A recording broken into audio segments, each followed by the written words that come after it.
ہماری برادری کے صحافی ہردل عزیز صحافی جن کا اندھو ناک قتل ہوا، جو کہ اس شہر میں جو امن و امان کی خراب صورتحال ہے اس کی بھینٹ چڑھے ہیں، اور انہوں نے بہادری کا مظاہرہ کیا۔ ڈاکو جو کہ نارتھ ناظم آباد میں لوٹنگ کر رہے تھے، انہوں نے شہری کو لٹنے سے بچانے کے لیے گاڑی ان ڈاکوؤں پر چڑھائی اور ان ڈاکوؤں نے ان کو سیدھا سینے میں گولی مار کر قتل کر دیا، اور اپنی معصوم بچیوں کو وہ اسکول چھوڑ کر واپس گھر جا رہے تھے اور راستے میں واقعہ ہوتا دیکھا تو ان سے رکا نہیں گیا اور انہوں نے کوشش کی کہ شہری کو لٹنے سے بچا لیں، اور اس افسوسناک واقعے میں ان کی جان چلی گئی۔ تو ناظرین، اس ساری صورتحال میں اگر ہم دیکھیں تو جنوری سے اب تک، جب یہ سال شروع ہوا اب تک درجنوں ایسی وارداتیں ہو چکی ہیں، 13 سے زائد افراد اپنی زندگیوں سے ہاتھ دھو بیٹھے ہیں، کئی زخمی ہیں۔ کون ذمہ داری لے گا اور اس سب کا ذمہ دار کس کو ٹھہرائیں گے ہم؟ اسی پر ہم پہلے بات کرتے ہیں۔ لغاری صاحب بتائیے گا، اتنا افسوسناک واقعہ پیش آیا ہے، کس کے ہاتھ پر لہو تلاش کریں؟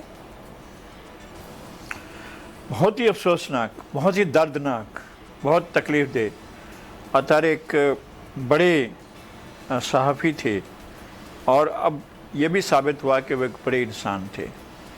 دیکھیں، سیاستدان سوسائٹی میں مزاحمت کرتے ہیں لیکن اپنے عمل کے ذریعے، شاعر مزاحمت کرتے ہیں اپنی شاعری کے ذریعے، ادیب مزاحمت کرتے ہیں اپنی تحریروں کے ذریعے، سول سوسائٹی مزاحمت کرتی ہے اپنے مظاہروں کے ذریعے، صحافی کرتے ہیں مزاحمت اپنے قلم کے ذریعے۔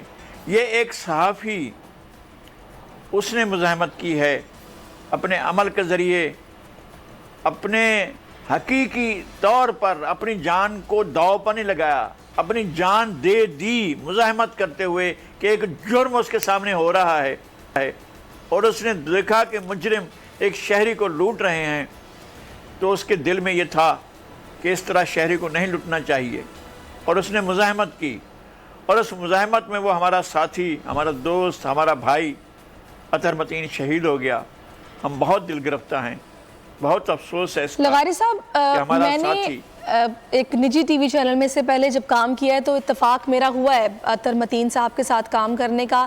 اتنی ٹھنڈی شخصیت کے مالک، اتنے تحمل مزاج والے، اتنے کوآپریٹو، اور کبھی میں نے ان کو نہیں دیکھا تھا وہ کسی سے اونچی آواز میں بھی بات کریں۔ حالانکہ آپ جانتے ہیں کہ ہم لوگوں کے پی سی آر میں، نیوز روم میں کتنی کھڑا ہوڑی ہوتی ہے، ایک پینک کا سا ماحول ہوتا ہے سم ٹائم، لیکن اس ماحول میں بھی میں نے کبھی ان کو نہیں دیکھا کہ کسی سے اونچی آواز میں بات کریں یا پھر کسی کا دل دکھا دیں پتہ نہ چلے، کبھی بھی ایسا نہیں ہوا۔ اور ایک ایسا شخص ہم میں سے چلا گیا جو کہ بہت قیمتی تھا۔ کب تک ایسا ہوتا رہے گا؟ یہ پولیس کی کارکردگی پر سوالیہ نشان ہے۔ میرے خیال میں یہ ایڈیشنل آئی جی کراچی اور آئی جی سندھ اور سندھ پولیس اور سندھ حکومت، سندھ کے تمام دیگر جو ذمہ دار ہیں، تمام ادارے، تمام ایجنسیاں، تمام سیکورٹی فراہم کرنے والے، سب کے لیے ایک کویسچن ہے، وہ ہمارے ساتھی کی، ہمارے دوست کی، ہمارے رفیق کار کی جان نہ بچا سکے۔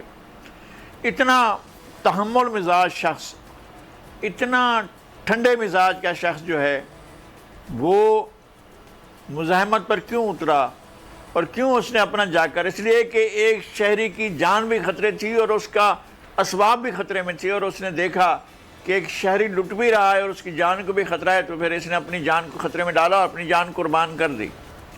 لیکن یہ ذمہ داری ہے، ہم سمجھتے ہیں کہ سندھ پولیس کی ذمہ داری ہے، کراچی پولیس کی ذمہ داری ہے، سندھ حکومت کی ذمہ داری ہے، اور ان تمام اداروں کی ذمہ داری ہے جو تحقیقات پر متعین ہیں، جو لا انفورسنگ ایجنسیز کہلاتی ہیں، ان سب کی یہ ذمہ داری ہے کہ وہ، اور چیف منسٹر کی ذمہ داری ہے کہ وہ جو اس واقعے کا مرکزی جن لوگوں نے بھی یہ کردار ادا کیا ہے، ان سب کو قانون کی گرفت میں لایا جائے، ان سب لوگوں کو سزا دی جائے اور اسے سزا دی جائے۔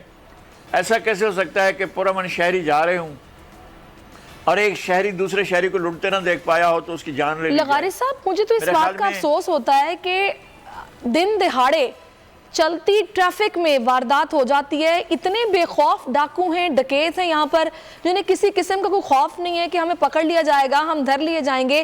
انہیں یہ معلوم ہے کہ ہمیں کوئی پکڑنے والا دن کی روشنی میں سڑکوں پر کوئی موجود نہیں ہے، ورنہ تو ہم دیکھتے تھے کہ رات کے اندھیروں میں ڈکیتیاں ہوتی تھیں، لوگوں کو لوٹا جاتا تھا، آپ امیجن کریں کہ سال کے پہلے ماہ میں 3700 سے زائد وارداتیں ہو چکی ہیں. شہری اپنے موبائل فونوں سے، اپنی گاڑیوں سے، اپنی موٹر سائیکلوں سے، اپنے زیورات سے، اپنی نقدی سے محروم ہو رہے ہیں، لیکن کوئی دیکھنے والا نہیں ہے. لاوارث ہے یہ شہر. کراچی جو ہے وہ جرائم کا گڑھ بن چکا ہے، جرائم کا مرکز بن چکا ہے. ہر گلی میں، تمام شہر کے تمام مصروف چوراہوں پر یہ خطرہ رہتا ہے، یہ خدشہ رہتا ہے کہ کسی نہ کسی طرح کوئی نہ کوئی آ جائے گا اور لوٹ لے گا. یہ ہمارے دوست صحافی اطہر متین جو ہیں اپنے بچوں کو چھوڑ کر واپس آ رہے ہیں اور نشانہ بنے ہیں ڈاکوؤں کا.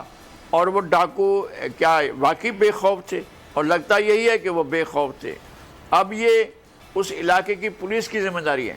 یہ ایک اور خامی دیکھی جا رہی ہے کہ پولیس کو اگر کوئی ایف آئی آر درج کرتے ہیں تو پھر ملزم کے ساتھ جوڑ توڑ میں لگ جاتے ہیں اور اس کے ساتھ اپنا معاملہ سیٹ کرنے میں لگ جاتے ہیں. کئی معاملات ہیں، ہم سامنے لائیں گے کہ کس طرح پولیس جو ہے وہ جوڑ توڑ میں لگ جاتی ہے اور کس طرح سے جو ہے وہ ملزموں کو تحفظ کرنے لگ جاتی ہے. یہ بہت سے تھانوں کے مسائل ہیں، ان کو بھی سامنے آنا چاہیے. لیکن یہ کیا بات ہوئی کہ آپ جو ہیں وہ ایک شہریوں کو عام شاہراہوں پر، عام سڑکوں پر جو ہے آپ تحفظ نہ دے سکیں؟ تو یہ جو خوف کی فضا پیدا ہوئی ہے، یہ جو جرائم ہو رہے ہیں، یہ جو پوری دہشت پھیلائی جا رہی ہے، اس کے کاغذ کیا ہیں اس کے پیچھے بھی دیکھنا چاہیے. تو لغاری صاحب آپ کیا تجویز کریں گے؟ آپ کیا تجویز کریں گے؟ کیا آپ بھی یہ سمجھتے ہیں کہ سیف سٹی پروجیکٹ یہاں پر بھی منصوبہ لانا چاہیے؟ اور میں تو خیر یہ بھی دیکھتی ہوں کہ جہاں پر کیمرے ہوتے ہیں وہ بھی خراب ہو جاتے ہیں، چیک اینڈ بیلنس کوئی نہیں ہوتا. جب تک کوئی پلان نہیں ہوگا، کوئی حکمت عملی نہیں ہوگی، کوئی بھی پروجیکٹ آپ لے آئیں وہ لگے گا اور ناکارہ ہو جائے گا. نہیں، ہمارے جو کتنے شہر میں کیمرے لگے ہیں، سینکڑوں ہزاروں کیمرے لگے ہیں، کیا ان کیمروں سے ہم ملزمان کو شناخت کر پائے ہیں؟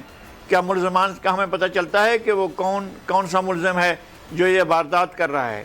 ابھی بھی یہ سی سی ٹی وی کیمرے کی جو آ رہی ہیں اس سے ملزمان کی شناخت جو ہے وہ کیا پاسبل ہو سکتی ہے؟ کیا لاہور میں جرائم نہیں ہو رہے ہیں؟ کیا لاہور میں سیف سٹی پروجیکٹ آ گیا ہے اور وہاں پر تمام شاہراہوں کی، سڑکوں کی، گلیوں کی نگرانی ہو رہی ہے، کیمرے لگے ہوئے ہیں؟ اس کے باوجود وارداتیں ہوتی ہیں، دہشت گردی کے واقعات بھی ہوتے ہیں، لیکن یہ واقعات نہیں ہونے چاہیے. اصل بات یہ ہے کہ جس کی ذمہ داری ہے وہ الرٹ ہو، اس دوسرے کسی کام سے نہ لگا ہو. ہمارے شہر میں پولیس ٹریفک کو مینیج کرنے کے بجائے وہاں پر بھتے کی وصولی کے لیے کھڑی ہوتی ہے. وہ گاڑیوں کو روکتی ہے اور باقی گاڑیاں محسوس بھی کرتے ہیں اور جرائم بھی ہوتے رہتے ہیں، ان کو اس بات سے پرواہ نہیں ہوتی ہے. وہ تو آگے چل رہے ہوتے ہیں، دیکھ ہی رہے ہوتے ہیں کہ جناب جو گاڑی جا رہی ہے اس سے میں نے بھتہ وصول کرنا ہے، اور یہ گاڑی بھتہ دیے بغیر جا رہی ہے، وہ یہ دیکھ رہے ہوتے ہیں. تو اس طرح سے کیسے ہم جرائم پر قابو پائیں گے؟ آپ تجویز کیا کریں گے وزیر اعلیٰ سندھ کو؟ میں یہ کہوں گا کہ پہلے تو یہ ہے کہ پولیس کا گشت بڑھائیں، اور دوسری بات یہ ہے کہ یہ لوگوں کے اندر یہ یقین پیدا کریں کہ جرائم پیشہ لوگ آزاد نہیں رہ سکتے ہیں اور یہ کارروائی ہونی چاہیے. آپ کو کس طرح سے کارروائی کرنی ہے یہ ان کی بیسک ذمہ داری ہے کہ وہ کارروائی کا آغاز کریں. میں سمجھتا ہوں کہ بہت سے ایس ایچ اوز کو تبدیل کر دیا جائے، اس لیے کہ انہوں نے جرائم پیشہ لوگوں کو پالا ہوا ہے، اور بعض دفعہ پولیس پیچھے ہوتی ہے جرائم کے، اور اس کے بہت سے ثبوت موجود ہیں کہ پولیس جو ہے وہ جرائم پیشہ لوگوں کو پالتی ہے. بعض دفعہ یہ ہوتا ہے کہ جرائم پولیس کی طرف سے ہی ہوتے ہیں. اس پر نظر رکھی جائے. اب دوبارہ میرا خیال ہے کہ لوٹ کر آئے ہیں سابق ایڈیشنل آئی جی، اور وہ اپنی ایک بہتر صلاحیت کا مظاہرہ کر سکتے ہیں. اگر کرتے ہیں تو ٹھیک ہے، ان کو آزمائش میں ڈالا جائے اور وہ تلاش کریں. اگر پولیس میں بڑے پیمانے پر تبدیلیاں کرنی ہیں تو وہ بھی تبدیلیاں بھی کر لیں، لیکن آپ کسی بھی طریقے سے اس طرح کی وارداتوں کی روک تھام کریں، ورنہ شہریوں کا اعتبار. سبسکرائب کریں اور بیل دبائیں تاکہ کوئی خبر رہ نہ جائے.